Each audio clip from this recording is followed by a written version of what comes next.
Okay, saluton. Saluton. I'm here with Evildea, the Esperanto Youtuber, and we're just gonna spend some time today talking a little bit about Esperanto and Esperanto culture, his channel. So cool! Thanks for coming on my channel. Yeah, no problem, man. Cool. So one of the first things I have to ask you, because I get this question a lot, actually, when I mention that I speak French and Spanish and a few other languages and Esperanto. And the question I always get then is, well, what's Esperanto? Yeah. And, it's the question that we all get when we bring up the topic of Esperanto. So what answer do you give for those who are watching this stream and they don't know what Esperanto is? What do you tell people when they ask you what Esperanto is? Well, I guess it really depends on the mood that I'm in. So if I'm in like a talkative mood, I'll say, Esperanto is a 130-year-old language that was created to be an international language, but then became its own subculture.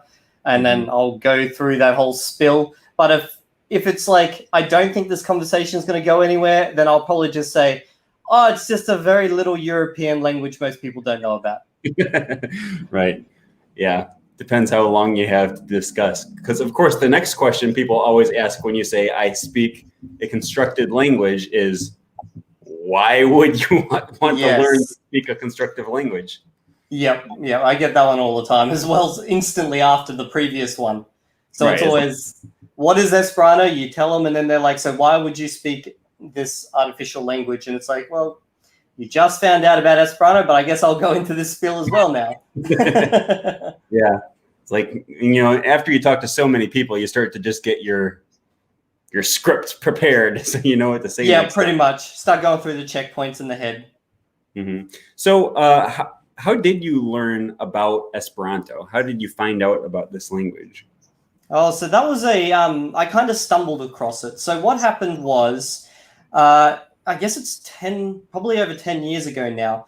I was in the Australian military at the time, and I was posted to a location that was really far away from civilization. And I had nothing really I could do. Like, I could go to the local pub and drink, or I could just sit in my barracks and do nothing. And I always had this urge to learn a language. Like, I'd studied language in high school, but I always felt I didn't really pick it up. Like, I studied Japanese in high school. All I can remember now is the count. So I remember I was sitting there and I went, okay, I'm going to study a language, but I didn't know what language. Like, sure. It was just language that attracted me. So I started asking around, and all the people around me were like old soldiers. They're like, learn French. It was the old imperial language, Yeah. I tried French, but then I was like, this is just like English, but bad. There's like 100 letters, and you don't pronounce half of them. No. And I was like, this is, and I swear to God, I must be dyslexic or something, because it just went bad for me. So after about 2 weeks of that, I was like, yeah, no, that's not going to happen. And then rather than asking people around me, I went to like Google, what language should I learn? And then the first thing that popped up was the whole Wikipedia article. And I was like, oh, okay, well, I'll click on that. And I don't know, like, I do this whole Wikipedia dive thing where I just click on link and then link and then link, and then somehow I end up in a strange spot in Wikipedia. Yeah, I read this meme earlier today that it's like, when I go to Wikipedia for just one fact, and then 3 hours later, I find I know everything about the Soviet Union. That is so true. Like, I was there to find a language, and I guess I kind of kept within that grounds. But I somehow ended up in international languages, somehow ended up in constructed, somehow ended up in interlingua, which is another constructed language, and then somehow jumped from that to Esperanto. And I remember thinking to myself, look, I got 30 minutes to spare before I got to go out and do my whatever. I'm just going to play with this for 30 minutes. What's the worst that could happen? Anyway, I played around for 30 minutes and I was like, actually, I'm making progress here. Like, I feel like I'm actually learning something. So I came back the next day, and then it just kind of became this thing I did between gaming and work, where I felt like I wanted to be a little bit productive. So I went and did a little bit of Esperanto, which I was learning through this website called learnu.net. And I just kind of got drawn into it. And I think the real thing that kind of hooked me was about 3 months later, after doing like half an hour every day, I was like, wait, does anyone actually speak this? Like, or am I just like learning something pointlessly? And then I remember I looked up online and there was like a group that not that far away in this remote area. I was like, oh, okay. So I went and checked it out. And when I rocked up, I remember there was this Russian guy there. He came up to me and just started speaking Esperanto, and I understood. And I was like, what on earth is going on? Like, I literally understood what he was saying. And then I just started talking back to him, and we just started having this conversation. And then afterwards, I was like, okay, I could not do that with Japanese. Like, there's no way. I'm going to keep doing this. Mm-hmm. Right. Yeah, that's another point that that I bring up a lot.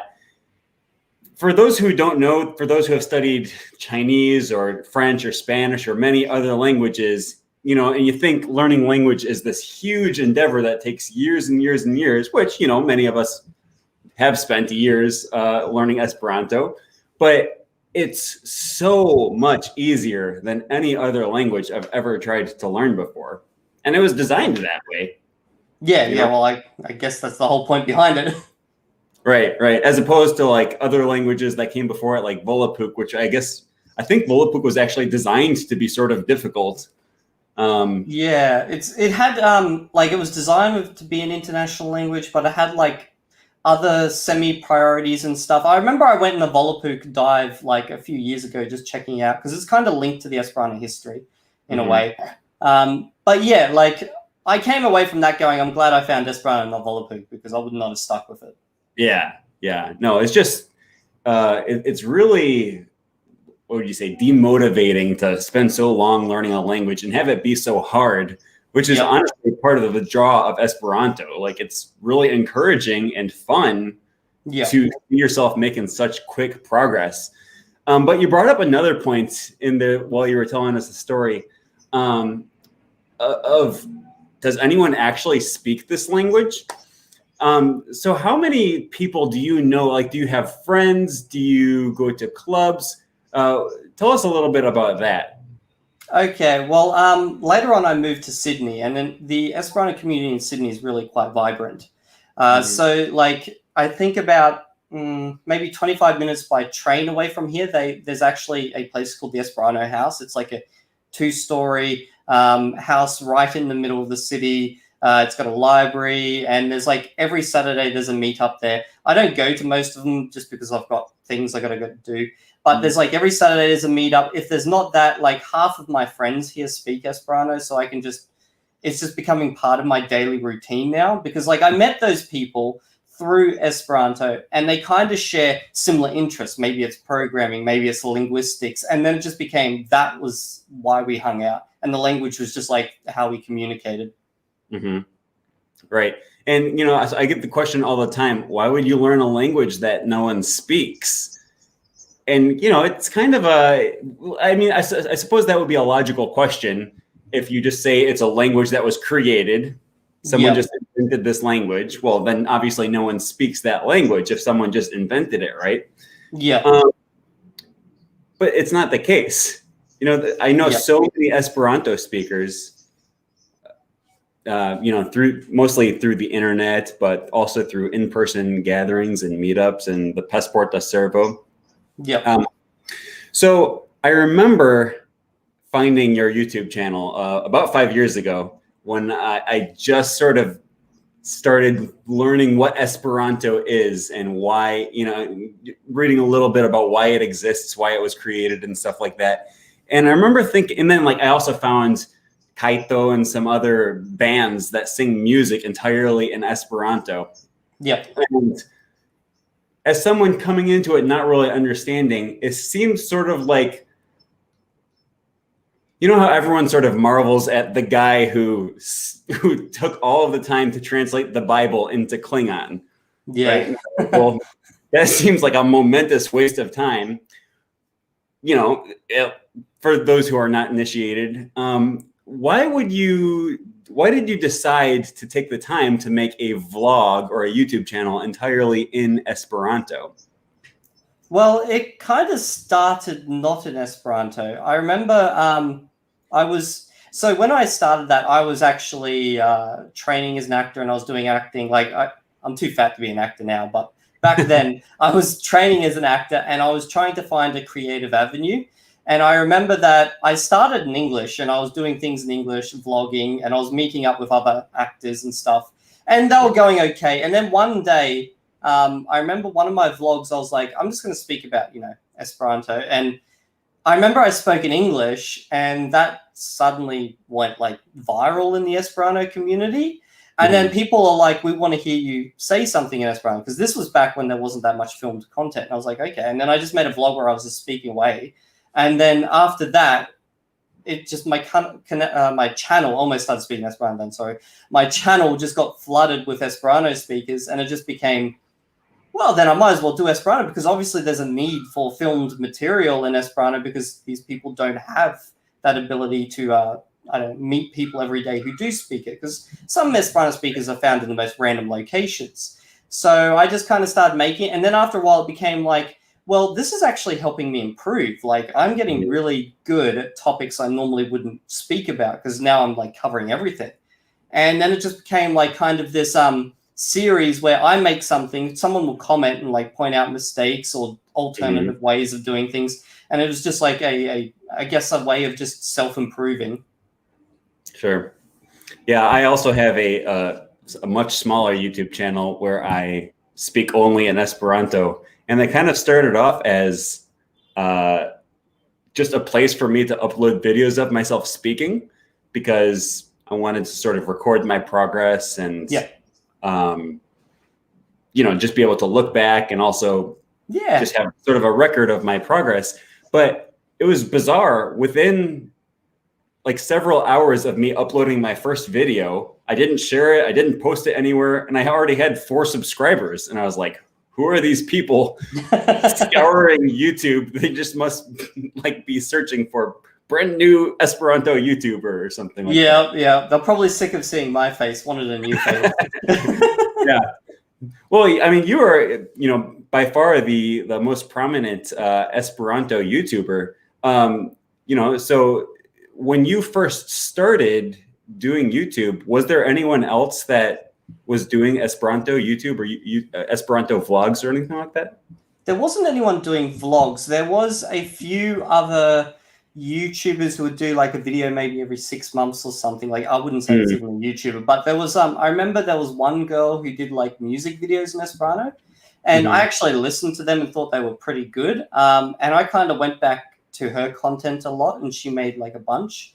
But there really wasn't anything. And I think like an interesting side note to this is a lot of the Esperanto speakers now that I've met, they have like really good international pronunciation. But when I learned Esperanto, I literally learned from English speakers, because I didn't meet really anyone from overseas. I've done a lot of travel since then. And you can look at the beginning of my vlogs, and I have like this heavy English accent. And then over time, it starts to like neutralize as people torn me apart online.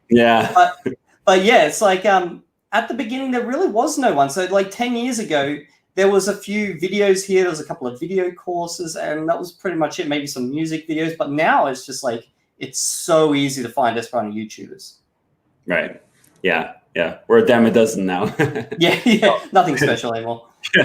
Yeah. I just remember, finding someone who spoke Esperanto on YouTube and thinking like, wow, apparently there actually are people who speak this language out there, Do you have any recommendations for people who would like to learn Esperanto, like how they could go about doing that? Oh, okay. Well, I would say it really depends on the person. If you're like an outgoing person like me, or if you're like more like you like to stay at home type of thing, I like to go out. So, for example, if you can, just have a look around, see if there's a local club, and try search for like your city plus Esperanto club, and maybe even type that in Esperanto. You might actually have a better chance in Google, and try and find a local club, because the best way to learn like a language and like actually progress is just to meet people who speak it and just to practice it. And I would say this is probably relevant for every language, but try use it as fast as you can. Like for me, the vlogs like propelled my speaking ability. Like I am way better than I was before. So just find ways to use it and find people to use it with. If you want like app recommendations or something, like of course there's the Duolingo course. Like there's multiple Esperanto courses on Duolingo. I use learnu.net, which is still a really big resource and available in so many languages. And then there's just like hundreds of books as well. Like it depends on how you want to learn. Sure. Yeah, I can corroborate what you're saying about speaking and making videos, because I really have used very few resources for learning Esperanto. Now I'm still learning, you know, I have a long way to learn, but I've used very few resources. I started off using Duolingo. I also went to NASC a few years back. And I've attended just a few gatherings and used the Passport to Servo a few times. But by and large, all of the Esperanto I know is from making videos of myself speaking, posting them online, and then having people correct my grammar, correct my pronunciation. No, it's hodiao, not hodiao. You know, I made that one about 50 times before I finally started to get it right. And then also just responding and, you know, having people leave me comments, and you know, that was a big one. And just reading their comments in Esperanto, responding in Esperanto. Yeah, definitely. Mm-hmm. Now, I didn't know this until just this week, but you started a new project that is called the Encapsulated Language. Yes, yes. Do you want to talk a little bit? Mm-hmm. Yeah, sure. Okay, first up, I'm part of so many projects. I'm like, I just puke out projects, and some work, some don't. But the encapsulated language is kind of like my baby project at the moment. For those, okay, so the idea is that it's a created language, and basically, so when you like learn a language, for example, like you learn Chinese, you'll notice with Chinese characters, if you learn the periodic table, the characters themselves actually visually represent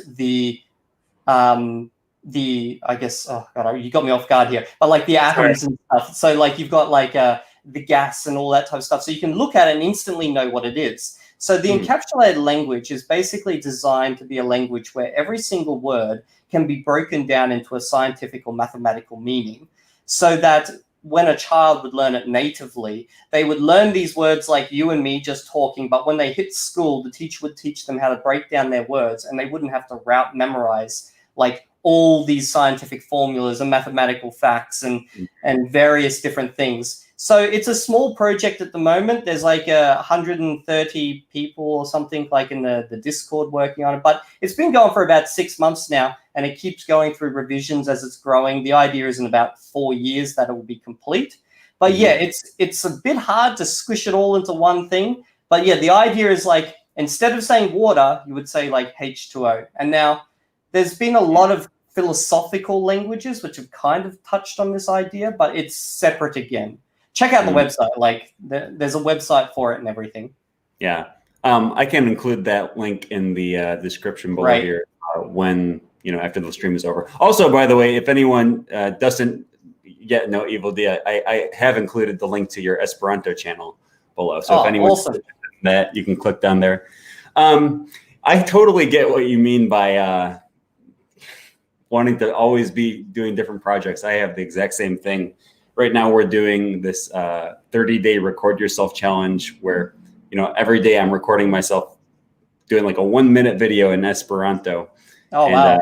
You know, and I have a bunch of different people uploading those. But yeah, I'm constantly coming up with new, like here, I want to write a book. I want to, you know, start a new channel. I'm doing all this stuff, you know. Well, like on the side right now, I'm actually working with a game development team to make a game where as you progress through it, you learn a language through comprehensible input. So that's like another project I'm working on.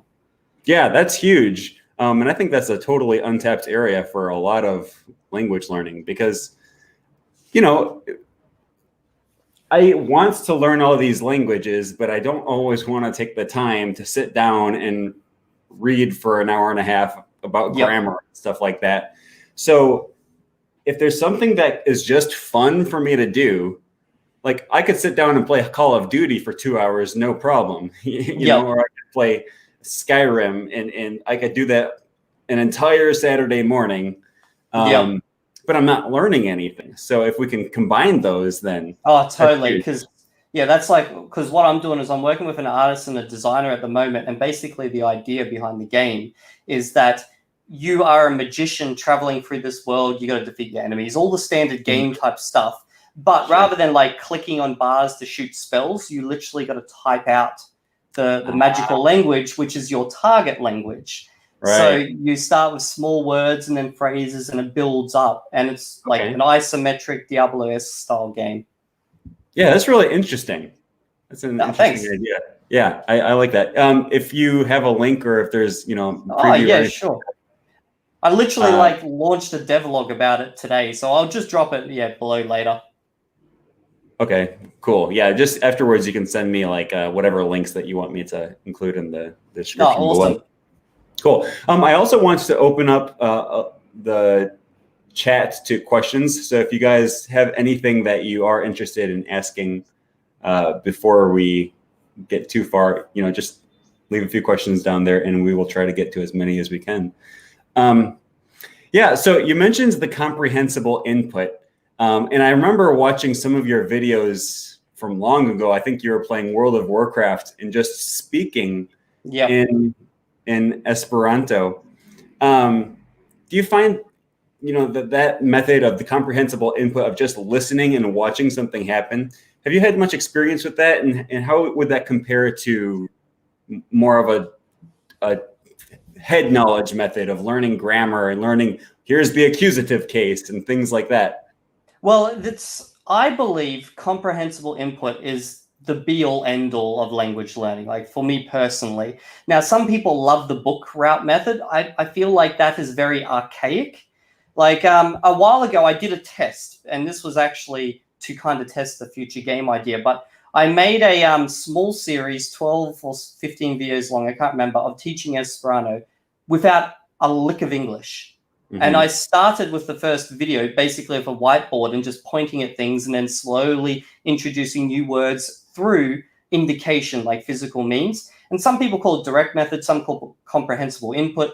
But by video 15, 16, people were like typing out short conversations in Esperanto and they'd not touched any English. So I believe it's a little bit slower, but it helps you ingrain things so much better.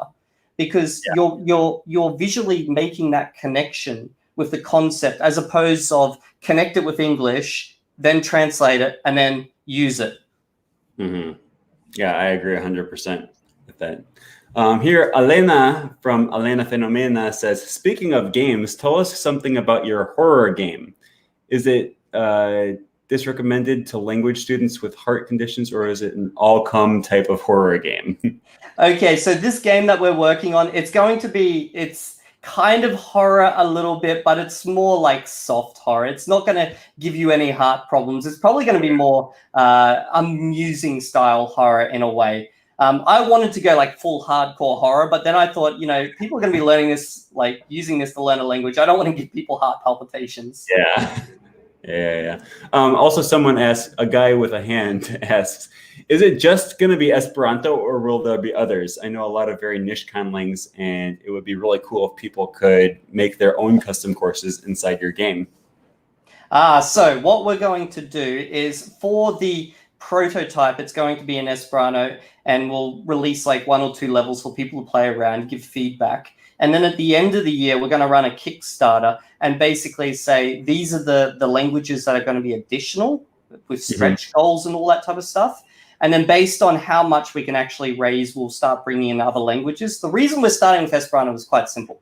I speak Esperanto, and I'm an expert in this language.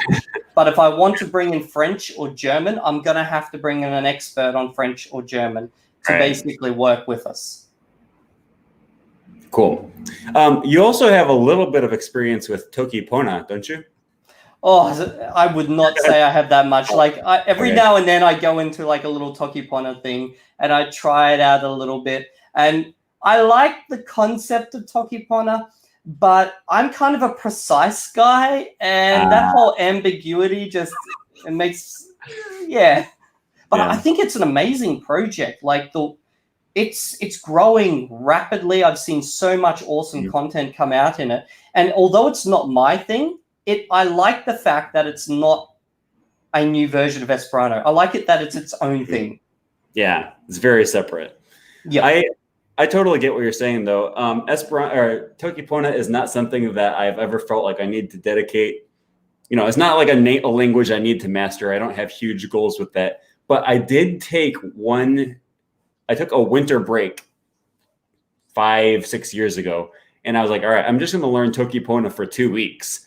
And by the end of that 2 weeks, I knew every word in the language, and I was able to understand. Like I was able to follow people on Tokipona Twitter. It was really an interesting experience. I remember like a really interesting because I got a mate who's like an expert in Tokipona, and he's an Esperanto speaker.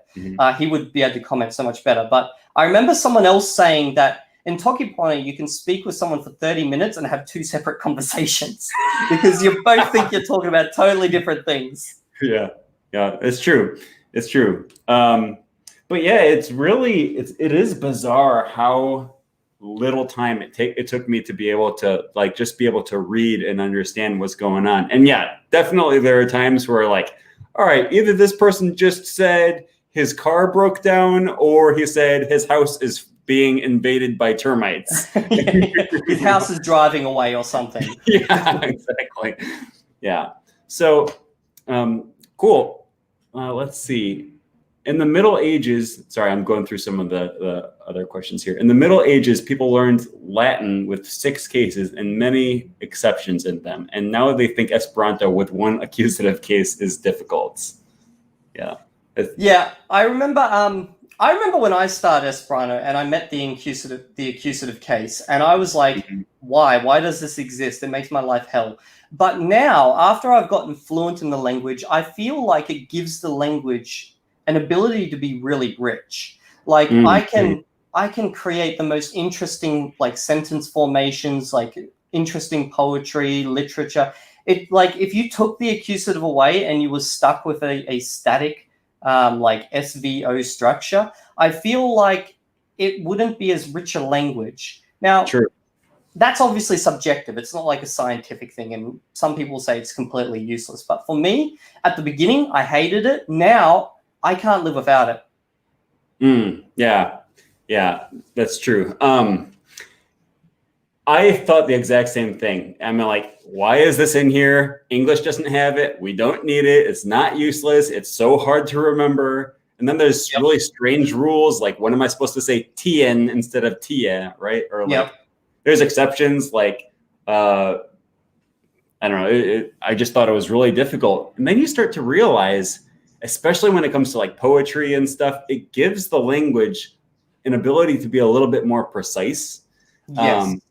In fact, I was just doing I had an Esperanto lesson today with Rafa, who is in the chat right now. And we were learning about the difference between when you use the accusative or not use the accusative with the word kiel.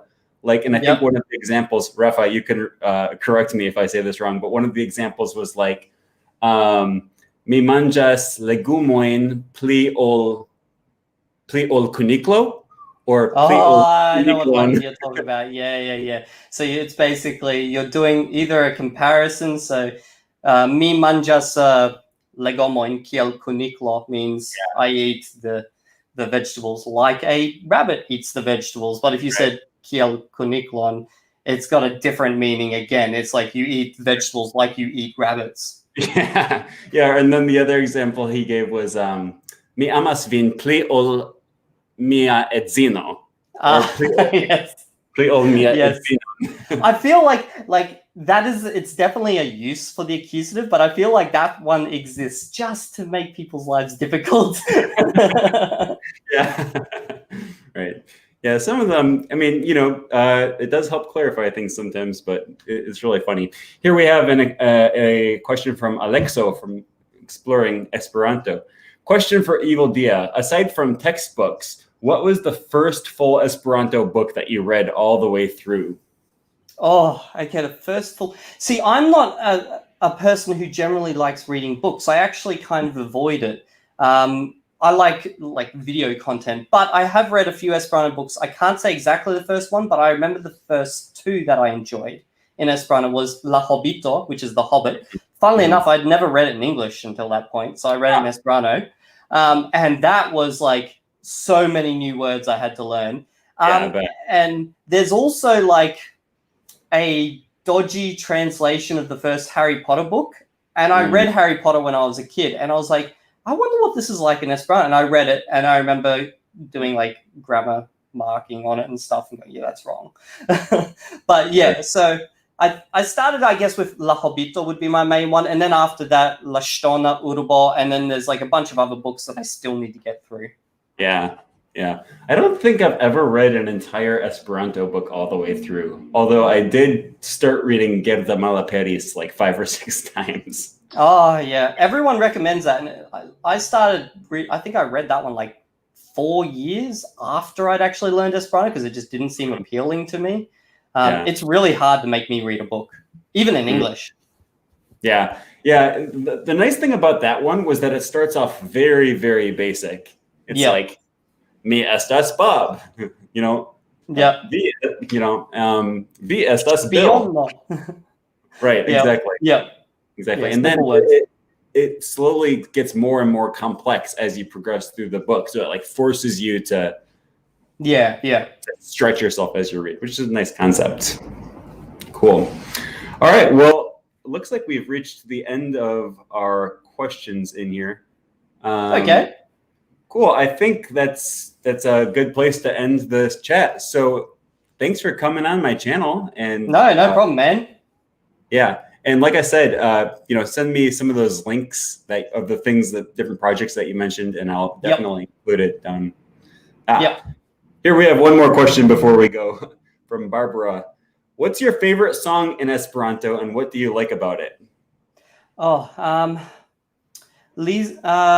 Lisa Pentras Bildung. I've always liked that one since I first heard it. There's also Tokyo, which is like a rap one. Anything from Johnny M. Like Johnny M, I love his music. I don't know, like there's a few different ones where I like individual songs and maybe not everything else that they produce, but yeah, it's hard to say. Yeah. It's funny that you mentioned Lisa Pentras Bildung, because that is my favorite Esperanto song. Excellent. I don't know. I just really like, it's my style of music, and I also really like Tiel la Mundo Iras. Oh yeah, actually that one's really good. I remember hearing the Cuban guy doing it on the guitar the first time, and I was like, wow, that is really good. Yeah, that's the one that I'm most familiar with, and he's a really good singer, a good guitar player. Yeah. So cool. I think that here, Exploring Esperanto says, Kiam Evildea actoros en Incubo 2, la edzino de Incubo. Oh my God. I need to make a follow-up to an Incubo 2. For those who don't understand that joke, there's a terrible Esperanto movie with William Shatner in it, and he pronounces Esperanto like French, but I made like a sketch of a second version of that movie where basically he tries to violate me. Sounds funny. So people are still waiting on number 3 to know if he was successful or not. Okay, cool. Well, thanks so much for joining the chat and being on my channel. And no problem, man. I'll talk to you later. Okay, cheers.